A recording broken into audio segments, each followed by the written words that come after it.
वैसे तो उत्तर प्रदेश में साल 2027 में विधानसभा का चुनाव है, लेकिन दांव अभी से ही दिखने लगे हैं। भले ही सभी पार्टियों की तरफ से जाति कार्ड पर राजनीति करने से साफ इनकार किया जाता हो, लेकिन सियासी हलचल कुछ और ही है। जहां एक तरफ यूपी विधानसभा का शीतकालीन सत्र जारी है, वहीं दूसरी तरफ ब्राह्मण विधायकों ने अलग से बैठक की है और इस बैठक का नाम दिया है सहभोज। मंगलवार शाम को कुशीनगर के बीजेपी विधायक पीएन पाठक के लखनऊ आवास पर ब्राह्मण विधायकों की बैठक हुई। इस बैठक में यूपी के तमाम ब्राह्मण विधायक शामिल हुए। दावा किया जा रहा है कि बैठक के दौरान जातिवाद की राजनीति में ब्राह्मणों की आवाज़ दबने पर चिंता जताई गई। उत्तर प्रदेश की राजनीति में एक बार फिर जाति गोलबंदी का नया चैप्टर शुरू हो चुका है। चर्चा होनी भी चाहिए, उसमें क्या दिक्कत है। सबोज था, सबोज में आए लोग लिट्टी चोखा दाल सब खाए।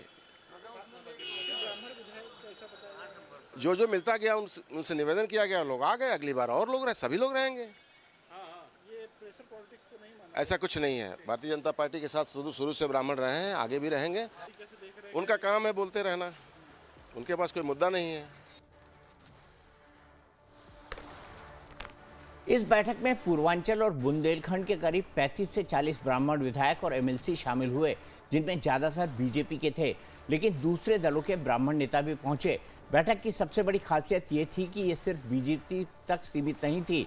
वहीं इस बैठक को लेकर सियासत का दौर भी शुरू हो चुका है। समाजवादी पार्टी ने आरोप लगाया कि बीजेपी के अंदर ब्राह्मण विधायकों को उचित मान सम्मान नहीं दिया जा रहा। वहीं दूसरी तरफ डिप्टी सीएम केशव प्रसाद मौर्य ने कहा कि एक सामान्य बैठक थी। ब्राह्मण विधायकों की इस बैठक के बाद कई सियासी अटकलें लगाई जा रही हैं और इसके सियासी मायने भी हैं। ये बैठक कोई संयोग नहीं है। इससे पहले मॉनसून सत्र में राजपूत समाज के विधायकों ने कुटुंब परिवार के नाम पर अपनी ताकत दिखाई थी। उसके बाद कुर्मी समाज का भी कार्यक्रम हुआ था। अब ब्राह्मण विधायकों की ये जुटान साफ संदेश दे रही है कि क्या ऊपरी जातियों में असंतोष बढ़ रहा है। दावा किया जा रहा है कि ये सिर्फ शुरुआत है। जनवरी में अगली बैठक प्रस्तावित है और 2026 में एक बड़ी राज्यव्यापी बैठक की तैयारी चल रही है, जिसमें पूरे प्रदेश के ब्राह्मण विधायक और नेता शामिल होंगे। देखिए, जब विधानसभा का सत्र होता है तो सारे विधायक एक दूसरे से मिलते रहते हैं। इसको कुटुंब बैठक, स्नेह मिलन और ब्राह्मण और क्षत्रिय और बैकवर्ड और दलित के रूप में नहीं देखना चाहिए। विधायकों को मिलना चाहिए, वो मिलते हैं, ये अच्छी बात है। इसको मतलब चश्मा गलत है, लेकिन उद्देश्य गलत नहीं है। लोग मिलते हैं, उसको मिलने का कार्यक्रम करना चाहिए, इसको हम कोई गलत नहीं मानते। समझता हूँ कि ब्राह्मण विधायक ही बता सकते हैं कि उन्होंने बैठक क्यों किया, लेकिन जहाँ तक मैं समझता हूँ कि उत्तर प्रदेश के अंदर उनका दर्द जायज़ है। जिस तरह से पूरे प्रदेश के अंदर ब्राह्मण समाज का अपमान हो रहा है, भारतीय जनता पार्टी में ब्राह्मण समाज को जो उपेक्षित किया जा रहा है, जो उनको अपमानित किया जा रहा है, तो उनकी मीटिंग जायज़ है, इसलिए उन्होंने मीटिंग किया होगा। मकसद बहुत ही साफ है। ऐसी बैठकों के जरिए समाज को संगठित कर राजनीतिक दबाव बनाना, पॉलिटिकल प्रेशर बनाकर अपने फेवर में ज़्यादा से ज़्यादा सियासी फायदे उठाने की कवायद करना। वैसे ब्राह्मण वोट बैंक यूपी की सियासत में हमेशा निर्णायक रहा है। 12 से 14% आबादी वाले इस समुदाय का प्रभाव शहरी और ग्रामीण दोनों क्षेत्रों में है। बीजेपी ने 2017 और 2022 में ब्राह्मणों के बड़े समर्थन से जीत हासिल की है। वहीं पंकज चौधरी के बीजेपी प्रदेश अध्यक्ष बनने के बाद ऐसी बैठकों पर कयास ज़्यादा लग रहे हैं, क्योंकि ऐसे दावे भी होते रहे हैं कि इस बार यूपी बीजेपी का प्रदेश अध्यक्ष कोई ब्राह्मण चेहरा हो सकता है। लेकिन पंकज चौधरी जो कुर्मी समाज से आते हैं, उन्हें ये पद दिया गया। विपक्ष खासकर समाजवादी पार्टी इसे भुनाने की कोशिश कर रही है।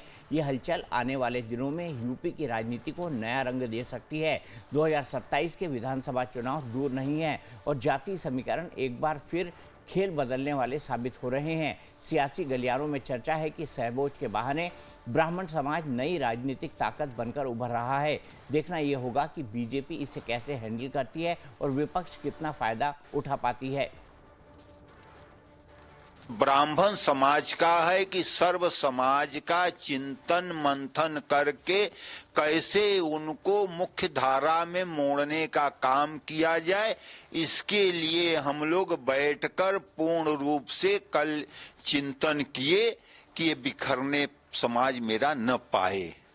किसी भी तरह से राजनीतिक माने नहीं निकाला जा सकता। पूरी तरीके से भारतीय जनता पार्टी के अंदर ब्राह्मण समाज अपने आप को कटा हुआ महसूस कर रहा है, कमज़ोर महसूस कर रहा है। इस नाते उनको इकट्ठा होकर मीटिंग करने की ज़रूरत पड़ रही है। मैं तो ये कहना चाहूँगा कि अब वहाँ सम्मान तो इनको कहीं नहीं मिला, और भारतीय जनता पार्टी में पूरा जिस तरीके से चीज़ें चल रही हैं, जिस तरीके का वहाँ पर एक माहौल बना हुआ है, एक पूरी तरीके से वहाँ ब्राह्मण अपने आप को अपमानित महसूस कर रहा है, और वहाँ पर ब्राह्मण समाज का सम्मान नहीं है, जिसने पूरी तरीके से बीजेपी को मजबूत करने का काम किया है। लेकिन ऐसा नहीं है कि सिर्फ बीजेपी में ऐसा चल रहा है, बल्कि सभी पार्टियों का जोर जाति कार्ड पर खिसकता हुआ दिख रहा है। वहीं दिल्ली में कांग्रेस अध्यक्ष राहुल गांधी वैश्य यानी व्यापारी समुदाय से मिले और बीजेपी पर छोटे व्यापारियों को नुकसान पहुंचाने और एकाधिकार को बढ़ावा देने का आरोप लगा। जहां बीजेपी के ब्राह्मण विधायकों की बैठक की खबर आई, इसी बीच राहुल गांधी का वैश्य समाज के प्रतिनिधियों से मिलने की खबर के बाद ये कयास लगाए जाने लगे कि जाति कार्ड पर नेताओं का जोर अचानक क्यों बढ़ने लगा है। वैसे यूपी में जातियों के सम्मेलनों पर रोक लगी है, लेकिन राजनीतिक दल आयोजन के लिए अलग अलग रास्ता तलाश रहे हैं। सपा, बसपा और कांग्रेस जैसे राजनीतिक दल अपने वोट बैंक का आधार बढ़ाने के लिए अलग अलग आयोजनों का एक्शन प्लान पहले से ही तैयार कर चुके हैं। जातीय सम्मेलनों पर प्रतिबंध का आदेश जारी होने के बाद आयोजनों का नाम बदल कार्यक्रम करने का प्लान बनाया गया है। वहीं छोटे दलों की उलझनें बरकरार है, जिनका वोट बैंक ही जाति आधारित है। जहां यूपी में जाति सम्मेलनों पर रोक है, ऐसे में बीजेपी में अलग अलग जातियों के विधायकों की बैठक को लेकर कई मायने निकाले जा रहे हैं।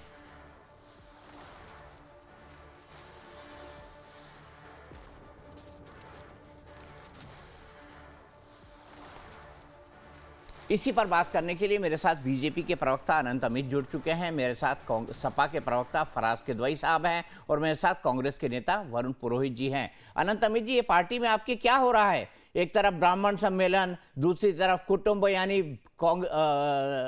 ठाकुरों का सम्मेलन, ये भारतीय जनता पार्टी को क्या हो गया है? नहीं दीपक जी, भारतीय जनता पार्टी को कुछ नहीं हो। हमें संघ शाखाओं में जब हम जाते हैं तो हमें बताया जाता है परिवार, समाज और देश। उसी के तहत हम, और आपने जैसा बताया, इलाहाबाद हाईकोर्ट का भी कुछ दिन पहले एक आदेश आया है कि उत्तर प्रदेश में जातीय सम्मेलन पे, जातीय रैली पे रोक लगा दी गई है। और निश्चित तौर पे सारे समाज को अपने इकट्ठा करने के लिए ये काम होता है। निश्चित तौर पे आपको चश्मे से देखने की जरूरत है, आप किस तरीके से देखते हैं। और भारतीय जनता पार्टी में आपने देखा होगा कि अभी बिहार के चुनाव में जिस तरीके से वरिष्ठ सांसद राजीव प्रताप रूडी ने इसमें एक सांगा यात्रा निकाली, उन्होंने अपने समाज के लिए काम किया। और जो समाज एकत्रित होकर जिस तरीके से पूरे पार्टी के लिए काम कर रहा है, तो हम चाहते हैं कि पार्टी में हर समाज अपने तरीके से काम करे। और ब्राह्मण चूंकि पूरे देश को और दुनिया को ज्ञान देता रहा है, तो ब्राह्मणों की एक अपनी बात होती है, वो अपने तरीके से बातों को बताते हैं और लोग उनकी बातों को समाज में बहुत गंभीरता से लेते हैं। तो निश्चित तौर पर जिस तरीके से बैठकें हुई हैं, निश्चित तौर पर होनी चाहिए, हम इसका स्वागत करते हैं। और हमारे साथ सारे समाज के लोग हैं। लेकिन जो आज सपा और कांग्रेस बोल रही है, सपा तो बात भी नहीं करती है। सपा बात करती है, पीडीए की बात करती है। पीडीए मतलब पिछड़ा, दलित और अल्पसंख्यक की बात करती है, बहुसंख्यक की तो बात नहीं करती है। भारतीय जनता पार्टी बहुसंख्यक की बात करती है, हमारे लिए सारे समाज। और अपने अपने तरीका से विधायकों ने एक साथ बैठकर समाज में नई प्रवृत्ति, किस तरीके से समाज को सुरक्षित रखना है, समाज को नया संदेश देना है, प्रदेश में किस तरीके से अपने राजनीतिक अस्तित्व को बचाना है और आगे बढ़ना है, उसी के तहत एक बैठक की गई है। और निश्चित तौर पर ऐसी बैठकें होनी चाहिए। भारतीय जनता पार्टी ऐसे बैठकों का स्वागत करती है। फराज किदवई साहब, आप तो सिर्फ पीडीए की बात करते हैं, पिछड़ा, दलित और अल्पसंख्यक, आपके यहाँ तो अगड़ों की कोई जगह नहीं है, ये आरोप लगा रहे हैं यहाँ पर अनंत अमित। आप कैसे? दीपक जी देखिए अभी हाँ दीपक जी देखिए, अभी भाजपा प्रवक्ता ने एक बात की कि सपा जो है वो पीडीए की बात करती है और ये बहुसंख्यक समाज की बात नहीं करती। इनका ये स्टेटमेंट है, अभी आप निकालिएगा। इसका मतलब पिछड़े और दलित को ये हिंदू समाज में क्या नहीं मानते हैं? पहले तो आप इनसे ये पूछ लीजिए। बहुसंख्यक की बात कही पिछड़े उन्होंने। और दलित, हाँ, तो बहुसंख्यक का क्या मतलब हुआ भाई? ये पीडीए समाज को ये बोल रहे हैं कि हम पीडीए, हमारा जो पीडीए है वो बहुसंख्यक में नहीं आता है, तो पिछड़ा और दलित बहुसंख्यक में ही आता है। दीपक जी, दूसरी बात, अभी ये बात ठीक कही भाजपा प्रवक्ता ने कि ब्राह्मण समाज जो है दीपक जी, वो एक पढ़ा लिखा समाज है, बहुत ही सभ्य समाज है। और ब्राह्मण समाज जो है उसमें एक नेतृत्व क्षमता होती है। तो आज जो ब्राह्मण समाज ने दीपक जी ये जो मीटिंग की है, जो ये विधायकों ने मीटिंग की है, आज ब्राह्मण समाज ये देख रहा है कि सुप्रीम कोर्ट उत्तर प्रदेश सरकार के बारे में ये बोल रहा है कि I don't want to use the word but the state police is biased. ये मैं नहीं बोल रहा हूं, ये सुप्रीम कोर्ट बोल रहा है। और जैसा कि भाजपा प्रवक्ता बोल रहे हैं कि ब्राह्मण समाज बहुत पढ़ा लिखा होता है, मैं भी मानता हूं, ये बोल रहे हैं कि ब्राह्मण समाज जो है वो देश के लोगों को एक दिशा दिखाता है। मैं भी मानता हूं, दिखाता है ब्राह्मण समाज। तो वही ब्राह्मण समाज आज देख रहा है कि इस देश का सुप्रीम कोर्ट जब उत्तर प्रदेश सरकार के ऊपर ये टिप्पणी करता है तो वो विचलित हो जाता है। यही ब्राह्मण समाज दीपक जी उत्तर प्रदेश का जब देखता है कि बलिया के एक अस्पताल में जब एक डॉक्टर टॉर्च की रोशनी में मरीज का इलाज करता है तो ब्राह्मण समाज जो है वो व्यथित होता है। ब्राह्मण समाज इस प्रदेश का जब ये देखता है कि जो शिशु मृत्यु दर बाकी है समाज व्यथित वो नहीं होता 36 क्या? स्टेट में सिर्फ से ब्राह्मण 36 समाज ही नंबर पर। व्यथित होता है? नहीं होता है। पीडीए नहीं मैं आप क्योंकि ब्राह्मण समाज की बात कर रहे हैं और ब्राह्मण समाज ने यहाँ पर जो मीटिंग की है तो ब्राह्मण समाज व्यथित है। पीडीए तो वैसे ही व्यथित था, तभी तो एकजुट होकर के हमने उत्तर प्रदेश में जो पिछले साल लोकसभा के चुनाव हुए थे उसमें भारतीय जनता पार्टी जो है वो कहां से कहां पहुंच गई आप ये देख रहे हैं। और मैं एक बहुत बड़ा स्टेटमेंट देने चाह रहा हूं, आप देखिएगा कि ये जो सम्मेलन हुआ है ये भारतीय जनता पार्टी का मुख्यमंत्री का फेस बदल देगा ये सम्मेलन इसके बाद। ठीक है। आदरणीय योगी आदित्यनाथ जी आप देखिएगा भारतीय जनता पार्टी जो है वो अपना मुख्यमंत्री बदल देगी क्योंकि पिछड़ा दलित अल्पसंख्यक समाज के साथ पिछड़ा दलित और अल्पसंख्यक समाज के साथ अब ब्राह्मण समाज भी आ गया है कि उसको उत्तर प्रदेश की सरकार में अब कुछ ऐसा नहीं दिख रहा है कि ये सरकार प्रदेश के लोगों के लिए ठीक है। काम कर रही है, जवाब ले प्रदेश के लेते हैं। दलितों के लिए काम कर रही है। जवाब ले लेते हैं। पहली बात आनंद अमित जी, आपको कोई दिक्कत नहीं है इन बैठकों से और क्या आप मुख्यमंत्री बदलने जा रहे हैं ब्राह्मणों के दबाव में? ठाकुर तो वैसे ही दबाव बना रहे थे आपसे कुटुंब बैठक करके। देखिए दीपक जी, भारतीय जनता पार्टी को आपने बहुत सालों से कवर किया, हम लोग आपको देख के बड़े हुए हैं और निश्चित तौर पर भारतीय जनता पार्टी में एक परंपरा होती है, परंपरा के तहत सारी चीजें चलती हैं। ये कयास बहुत वर्षों से लगाए जा रहे हैं, 8 वर्षों से हमारी सरकार है उत्तर प्रदेश में और जब से माननीय योगी आदित्यनाथ जी के नेतृत्व में सरकार बन रही है तभी से ऐसे विपक्षी दल इस तरह का आरोप लगा रहे हैं। लेकिन भारतीय जनता पार्टी और पूरे विधायक योगी आदित्यनाथ जी के समर्थन में पूरे एक एक विधायक उनके साथ है और उत्तर प्रदेश की तमाम 22 करोड़ आबादी जिस तरीके से आज उत्तर प्रदेश को पूरा देश एक मॉडल बना रहा है, उसी मॉडल के तहत कानूनी प्रक्रिया में जिस तरीके से योगी आदित्यनाथ जी आगे बढ़ रहे हैं, पूरी देश उनकी तारीफ कर रहा है, पूरा प्रदेश उनको मॉडल बना रहा है और गैर भाजपा सरकार भी आज बुलडोजर के मॉडल के तौर पर चल रही है, चाहे वो तमिलनाडु चले जाइए, हिमाचल चले जाइए, झारखंड चले जाइए। तो ये सब केवल कहने की बात है। योगी आदित्यनाथ जी के नेतृत्व में उत्तर प्रदेश लगातार विकसित प्रदेश की तरह आगे बढ़ रहा है और विकसित भारत में एक बहुत बड़ा योगदान देने जा रहा है। इसीलिए इस तरह की कोई बात होने वाली नहीं है। हम निश्चित तौर पे 2027 का चुनाव योगी आदित्यनाथ जी के नेतृत्व में सरकार बनेगी और पुनः मुख्यमंत्री बनेंगे। ठीक है, योगी आदित्यनाथ का नेतृत्व तो फिर से मुख्यमंत्री बनना। वरुण पुरोहित जी देखिए, उन्होंने तो अपनी स्ट्रैटेजी साफ कर दी, आपकी स्ट्रैटेजी क्या होगी? क्योंकि आपके तो कितने गिनती के 10 विधायक भी नहीं है, 2.5 के अंक भी नहीं पहुंचे आप। दीपक जी, सबसे पहले तो आपको कल आपका जन्मदिन था, मैंने मैसेज किया था, पता नहीं आपने देखा कि नहीं, फोन को हजारों अरे मैसेज बहुत आए बहुत होंगे। धन्यवाद, बहुत बहुत धन्यवाद। शुभकामना। आप जैसे पत्रकार देश में बने रहे तो आम आदमी की आवाज हमेशा गूंजती रहेगी, देश में लोकतंत्र स्थापित रहेगा। आज मैं बड़ा प्रसन्न हूँ, चाहे किदवई साहब हो, चाहे आनंद जी हो, सब ब्राह्मणों की खुल के तारीफ कर रहे हैं और उनका योगदान देश की संस्कृति में, देश के निर्माण में सब में मान रहे हैं, उनका सेक्रीफाइस मान रहे हैं। तो लेकिन एक बड़ा आपका false खुश होना narrative तो जो मैं लाजमी बोलना बनता चाहता है। हूं, क्या कह रहे हैं? आपका खुश होना तो लाजमी बनता है फिर पुरोहित जी। मैं अब मैं बता रहा हूँ, आगे मेरी बात सुन ले। एक जो फॉल्स नैरेटिव जो हमेशा मैंने कई साल से उठाता आया हूँ वो ये है कि ब्राह्मणों के ऊपर एक फॉल्स नैरेटिव मुगल और ब्रिटिश काल और ये जो बाद में जो आजादी के बाद इलेक्टोरल डेमोक्रेसी हो रही है और खास तौर से कुछ सालों से कि ब्राह्मणों ने अत्याचार करा, ब्राह्मणों ने अत्याचार करा। इनसे मैं पूछना चाहता हूँ, जो भी ऐसे फॉल्स नैरेटिव कहते हैं ब्राह्मणों ने किसकी तो जमीन छीन ली, किससे मारपीट कर लिया, आप बता दीजिए कि पिछले सैकड़ों सालों में ब्राह्मणों ने किसके साथ अन्याय किया। तो इस फॉल्स नैरेटिव को सब पार्टियों को मिलकर खारिज करना चाहिए, सबसे पहले तो ये होना चाहिए। दूसरी बात, प्रसन्नता की बात यह है कि भारतीय जनता पार्टी एक मिलिशिया फॉर्मेट है, उसके अंदर रत्नाकर जी हो, पाठक साहब, उनको मैं साधुवाद देता हूँ, डबल साधुवाद रत्नाकर जी को और पाठक साहब को कि खुल करके जो ब्राह्मण समाज के अंदर जो एक खून में रवानी होती है, उन्होंने मिलिशिया फॉर्मेट से हटके एक बैठक तो की। क्योंकि मैं कांग्रेस बीजेपी की बात नहीं कर रहा हूँ, योगी आदित्यनाथ जी की सरकार को हमेशा मैंने पिछले कुछ वर्ष से देखा, ब्राह्मण हत्या प्रदेश हुआ, कितने निरीह ब्राह्मणों की हत्या हो गई, कोई सुनने वाला नहीं ब्राह्मणों की। आज कम से कम ब्राह्मणों को एक मीटिंग तो हुई और जो पूरी सारी राजनीतिक पार्टियों ने ब्राह्मणों को साइडलाइन कर रखा है, इंक्लूडिंग कांग्रेस का जो डिबेकल हुआ है वही हुआ है दीपक जी की, ब्राह्मणों को साइडलाइन कर दिया।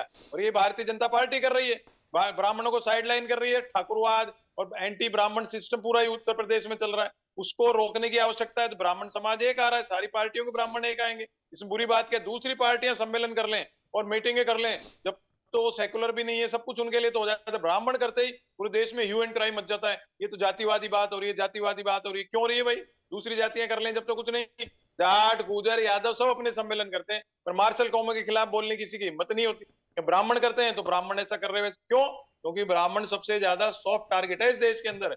कोई भी पार्टी हो, कोई भी नेता फट ब्राह्मणों पर एलिगेशन लगा देते हैं, जबकि ब्राह्मण बच्चे आरक्षण लगने के बाद भी अपनी मेहनत कर करके आगे बढ़ रहे हैं, उसके बाद भी उन पर आरोप लगाते हैं। और उत्तर प्रदेश के अंदर तो जितना साइडलाइन किया जा रहा है, उसका कहीं ना कहीं आपको एक क्रांति मिलेगी ब्राह्मणों की। और अभी अनंत जी ने ठीक कहा, किदवई साहब ने माना, देश को नेतृत्व देना, देश को जितने भी आक्रांता है उससे बचाने में सबसे ज्यादा योगदान ही ब्राह्मणों का है। तो ब्राह्मणों की आपको ये मानना चाहिए कि ब्राह्मण निरी, आप बिल्कुल सॉफ्ट टारगेट नहीं रखें उसको।